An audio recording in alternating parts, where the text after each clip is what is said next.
So I'm probably going to butcher this name. Vàclav. Yes. The Czech Republic. Did I pronounce your name correctly? Vàclav, is that correct? Oh, yeah. Okay.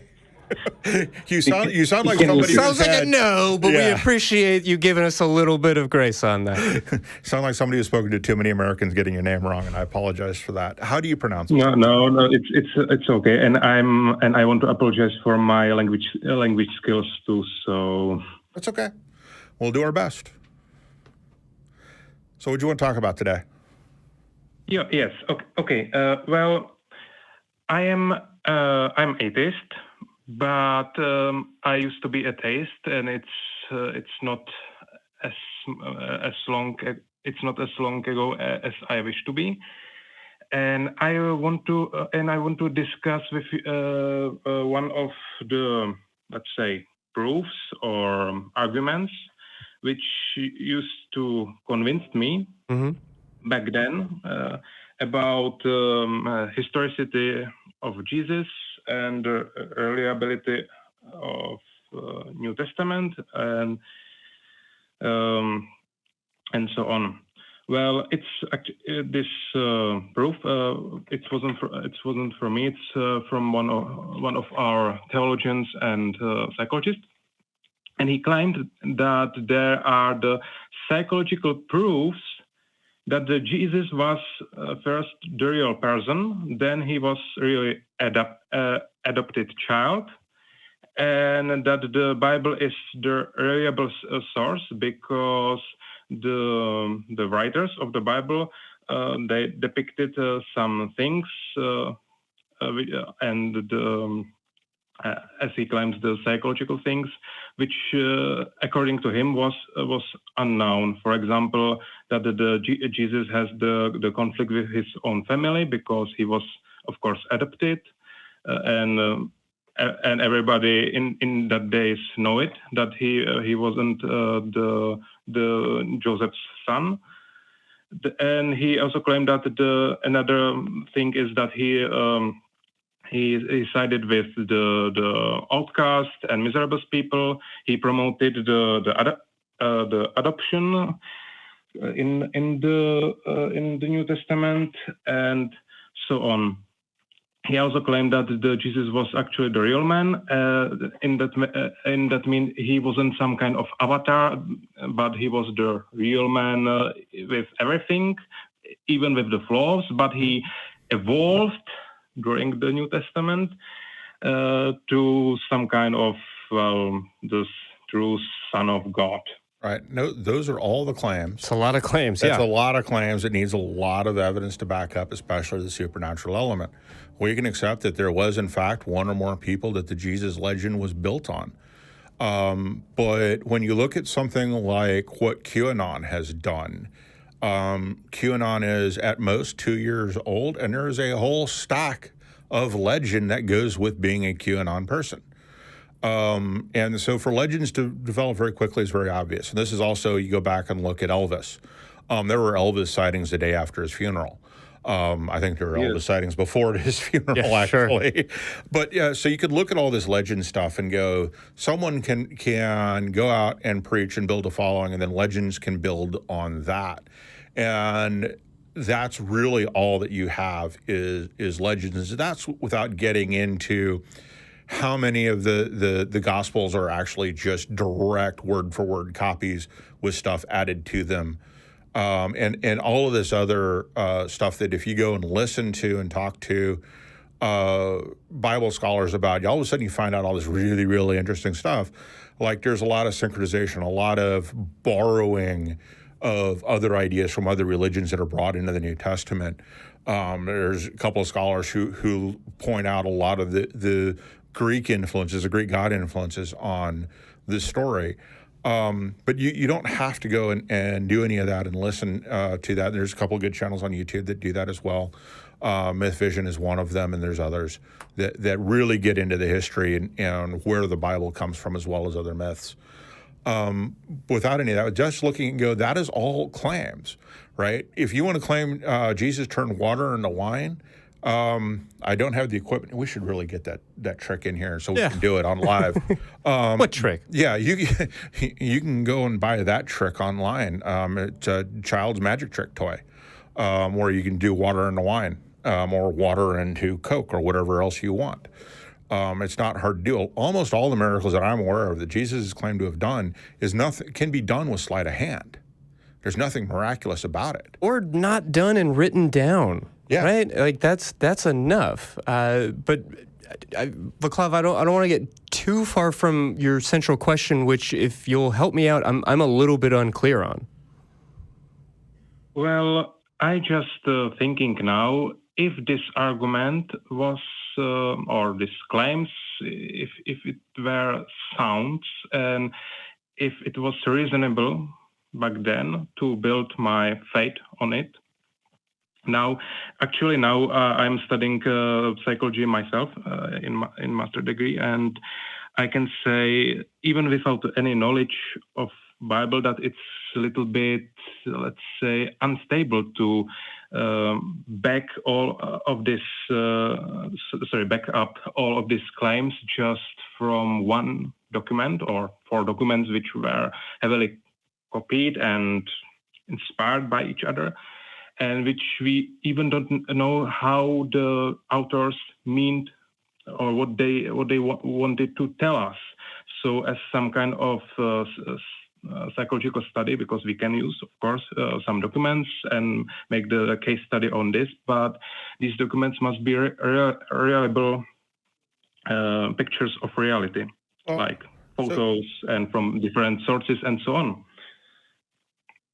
I would say that in terms of reliability, the earliest documents we have are about a century old. And some of those are credit card sized. They're not very big at all. And we don't really start seeing a plethora of sources until we get into the 2nd century. Before that, what you have is the telephone game being played with stories on a very wide scale. And you can't put anything reliable in it. Are you familiar with the telephone game? You may call it something different, but are you familiar with the telephone game?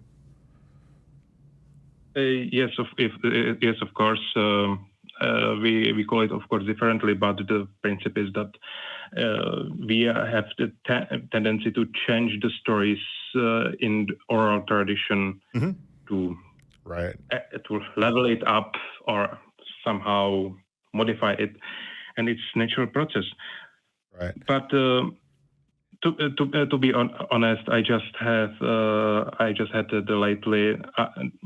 I deconstruct my, let's say, childish views on religions and what I believed, but still I have some problem with the people like this who are making very on first sign very thoughtful assumptions about Bible, about God, about in natural theology, or in this case in the New Testament. But in the end, all of their claims are, well, let's say, just claims without any evidence. I just asking myself why they are invest so much energy in these things.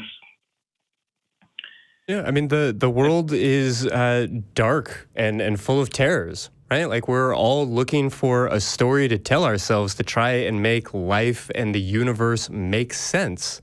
And so a lot of times we will take on faith or grapple or grab things that don't really make any sense when we break it down. And then when we form a society around those ideas, they get shoved down your throat. So it's not unreasonable or difficult to appreciate why people would bend themselves into pretzels to believe these things. But once you recognize that you're doing that, you have to take a step back and try to find a way to do life that just feels a little bit more reasonable, a little more straightforward. And are you familiar with are you familiar with the backfire effect? Not clearly. Some people, most people, when you directly oppose a deeply held belief, even with facts and logic, they will dig in harder and believe more than they did before after the end of the conversation. And so they will come up with more and more reasons to justify what they believe, right? It's similar to the sales principle of people buy on emotion and justify on logic. It's similar to that. But a lot of it is when you, and this is why we have to be careful when we're talking with theists to not directly confront them with facts, because we're actually shooting ourselves in the foot for a lot of folks, because they will simply dig in harder. But some of what you're talking about is probably just the backfire effect. Well, maybe because when I usually watching the clever men's, clever theists, they usually tend to make the whole new religion for themselves to sustain their own theism. This is actually, I suppose that this is actually the same case what I presented here, because this man, this doctor, he claims that he cannot believe just what it's presented to him in catechism and in traditional beliefs, so he needs to make this more sophisticated things, which are still the theology in many ways, but still it sounds more scientifically. So it's more acceptable. Well, remember, a large part of science is testing things, right? So it can sound more scientific, but if they're not actually showing you the results of tests and how they eliminated variables, so that it's a single variable being tested at a time, it's not really science. It sounds like science, but unless there's something to test or to falsify in particular, because that's what we're looking for, is falsifications over, and we want to prove something false rather than something true.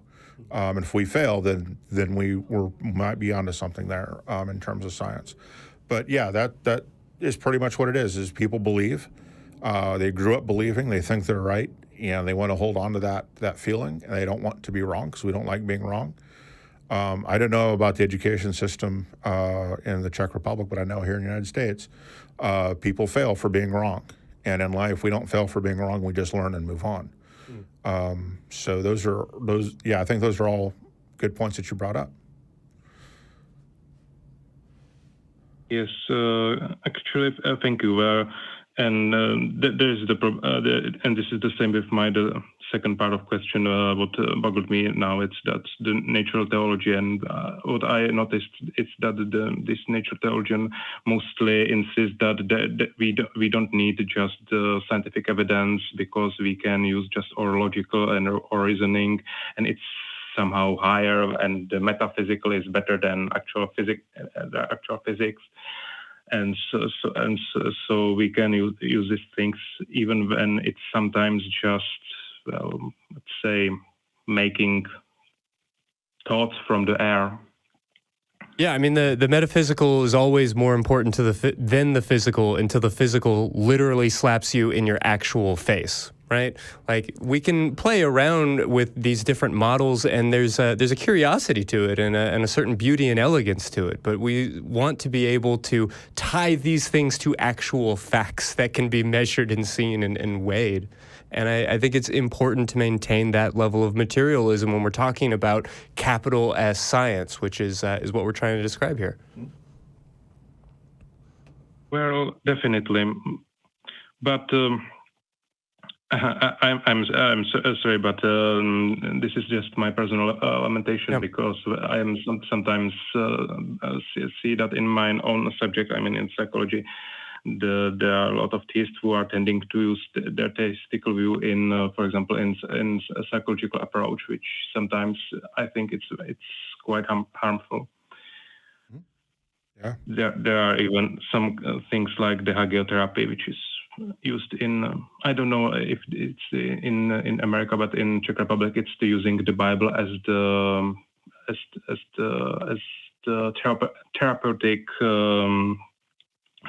therapeutic approach. And I think that this could be very harmful. For example, in the if you are working with the people with the mental illnesses and so on. Yeah, for sure. Yeah, definitely a problem here in the States too, of people putting the Bible over science, in psychology. So I know. Yeah. I mean, I appreciate what you called for. I want to make sure that you got what you were looking for. Before we let you go and wrap everything up, was there like one specific question that we might be able to take a shot at? I want to make sure that we got to the crux of what you were looking to discuss today. Well, I think that there's not, because I just have this boggle with this questions like philosophy and these claims, which I think it's actually a good sign, because if I think that if I'm thinking about this thing, that it means that I'm let's say out of the theism. Yeah, I can't quite say that I'm following. Jim, are you with me here? I didn't quite follow either. Yeah, so we're just about to let the call go. We do really appreciate hearing from you. Do you want to take one more quick stab at that? I mean, can you give me one sentence or less to make sure that we got to everything that you wanted to talk to today? Maybe I think it's all okay. Okay. Thank you, guys, appreciate you for your time. All right, thank you. Yeah, absolutely. You have a great day. Have a good one. Bye.